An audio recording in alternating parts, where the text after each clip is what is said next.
Pag umilaw ang red battery sign sa inyong dashboard, hindi battery ang common na problema. Ang pinaka-common na problema dyan is yung ating alternator.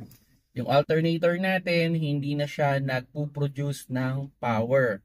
Kumbaga, yung nadidetect na voltage ng ating kotse is possible below 12 volts na.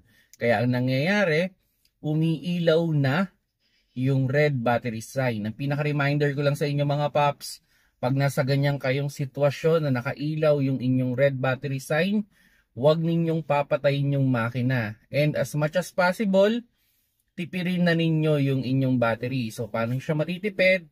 Patayin nyo na yung aircon, patayin nyo yung head unit. Kung may mga nakailaw man dyan, patayin ninyo. Kasi possible na yung sasakyan ninyo ay umaandar na lang gamit ang battery. So yung inyong sasakyan ay nakaasa na lang sa inyong battery. So once na naubos na yung power ng inyong battery, possible na mag-off automatic yung inyong sasakyan. Kaya yun mga paps, no?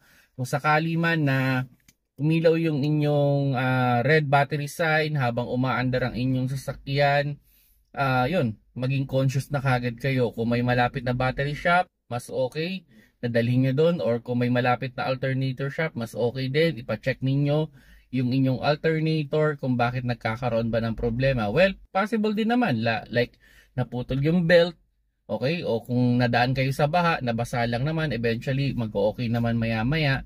Pero kung continuous talaga na nakailaw, yun, possible alternator yung problema. Kung nagustuhan niyo yung video, pakilike na lang mga paps.